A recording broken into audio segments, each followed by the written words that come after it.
What is going on, guys? JT43 here, and in this video I'm going to be showing you how to fix an exhaust hanger, a rubber exhaust hanger on pretty much any car. I'm just going to jump right into it. So if I come down here, you can kind of see that my exhaust is kind of just hanging way out of the cutout of my bumper, and it kind of just jumps around.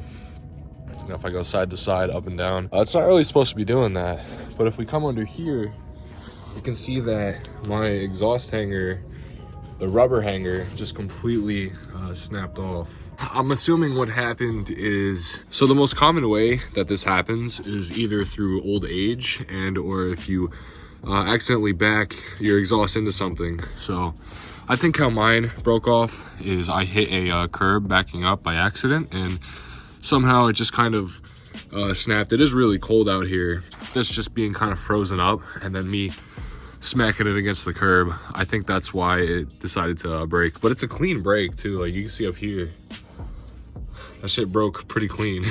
But anyway, I'm going to be showing you pretty much how to replace this. Now, my exhaust is aftermarket, but the hangers that came with the exhaust were the exact same to my OEM. Now, this is a universal style. It's OEM to the car, but it is a universal style, meaning that it could fit a lot of models. Even if yours doesn't look like this and it's just two holes, this video will help you with that too. The only thing it won't help with is if you have a metal exhaust hanger, or if you have anything else other than poly or a rubber exhaust hanger that looks like this. So I'm gonna show you the new one real quick. So real quick, before I dive into the exhaust hangers, you're only pretty much gonna need two things.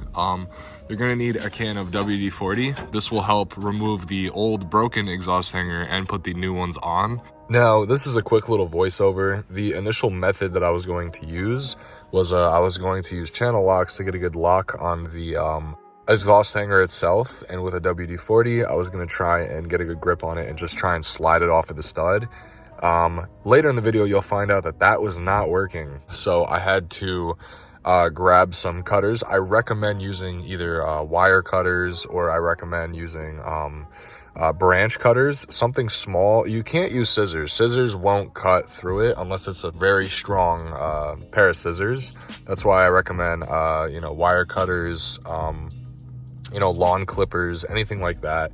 I use lawn clippers in the video and it works perfectly fine. And I recommend using a saw.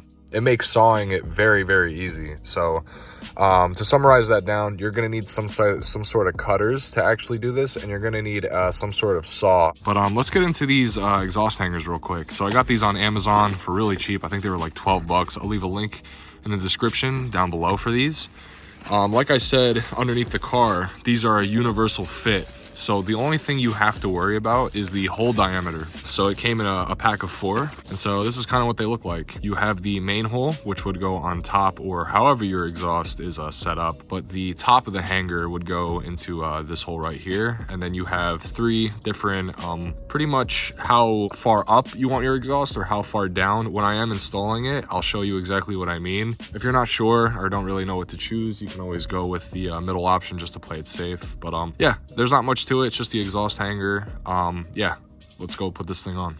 Okay, so just real quick, I do recommend putting a rag over wherever you're going to spray over the exhaust so that the exhaust doesn't get coated with WD-40. It's not the end of the world if it does. It'll just, kind of get rid of that burning smell when you first start up your car. So the first step is going to be to spray the holes just like I am with WD-40, just to kind of lubricate them up a little bit.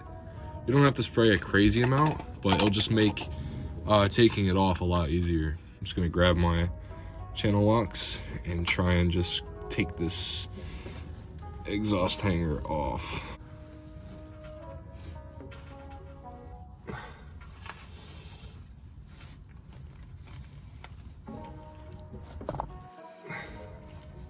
Okay, so before I did end up cutting it, I wanted to see if I can take some channel locks to see if I could at least try and kind of maneuver it off, but it's clear to me that this is gonna have to, be cut off. So I'll show you how to cut that off.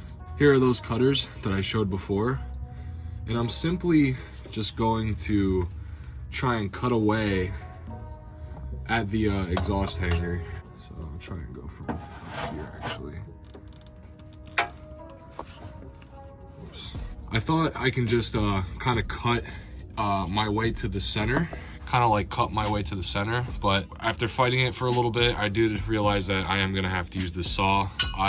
It's kind of hard to see, but I made this little slit right here, so I have kind of a pilot to start sawing to the middle. And then once I have the middle broke free, I can kind of just, after I have the middle broke free, I can kind of just peel it.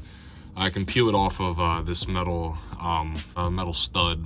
This is why I said you're gonna need that saw to just kind of start cutting and shit. So when I have this cut, I will come back.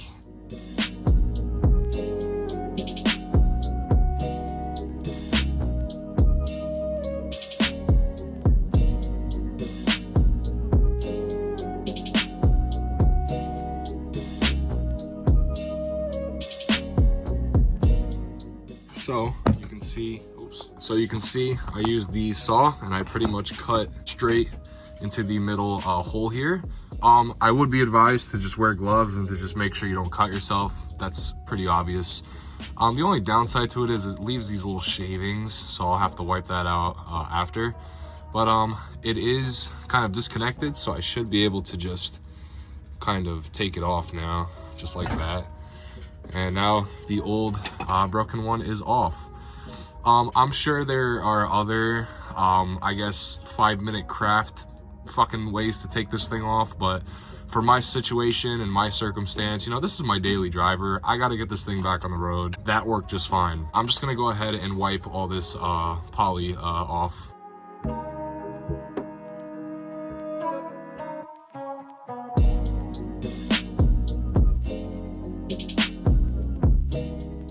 So now we're moving to the up top one.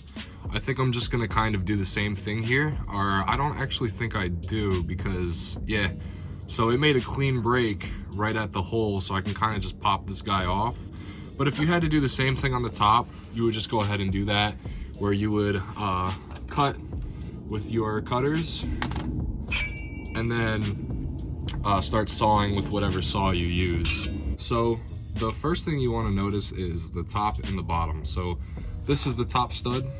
I don't know what else to call them, honestly, but the easiest term I can think of is the stud. So this is the top stud, and this is the bottom exhaust stud. So pretty much what we want to do is identify the top and the bottom. So obviously this is the top, so this will go on the top stud, and these three are the bottom. So this is where you kind of have your universal adjustment. So mine was in the middle, so I think I'm just gonna put mine back in the middle. So all we're gonna have to do is grab some WD-40, and we're just going to spray inside the holes. I'm gonna put it on the bottom first, but I will go ahead and spray some WD-40.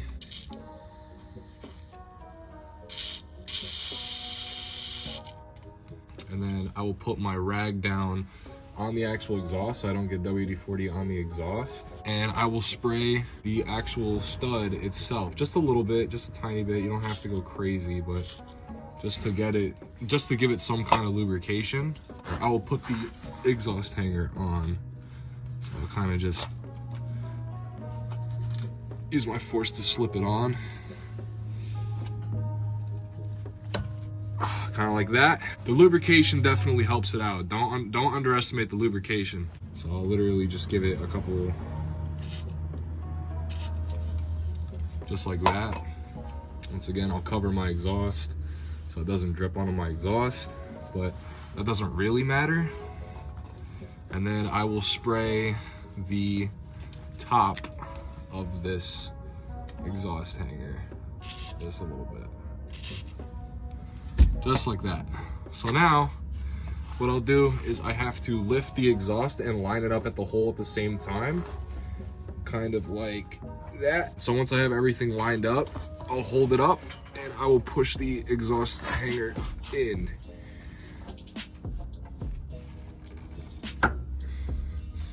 Just like that. I'll show you what the finish looks like. From a droopy exhaust to a new exhaust hanger that actually sits right again. So now, this is where it sits. If I go too far up, because I know somebody in the comments can be like, well, it's not filling.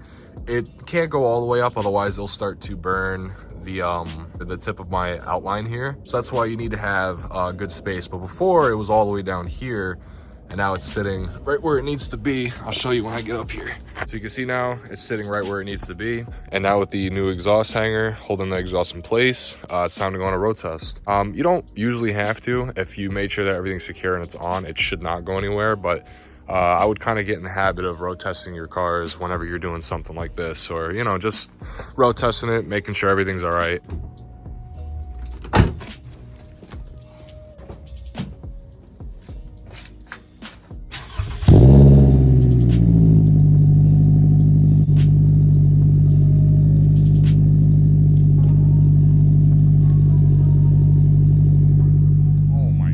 Listen to the drone on that thing, bro. I'll have to make an update on that exhaust soon. It's Megan Racing exhaust, if you were wondering. But anyway, that is the pretty much most DIY friendly way on how to do an exhaust hanger without using lifts, jacks, anything like that. With just some WD-40, a little saw, and some cutters. Anyway, if you did enjoy the video, or if this helped you out in any way, please like, comment, subscribe, and I'll see you later.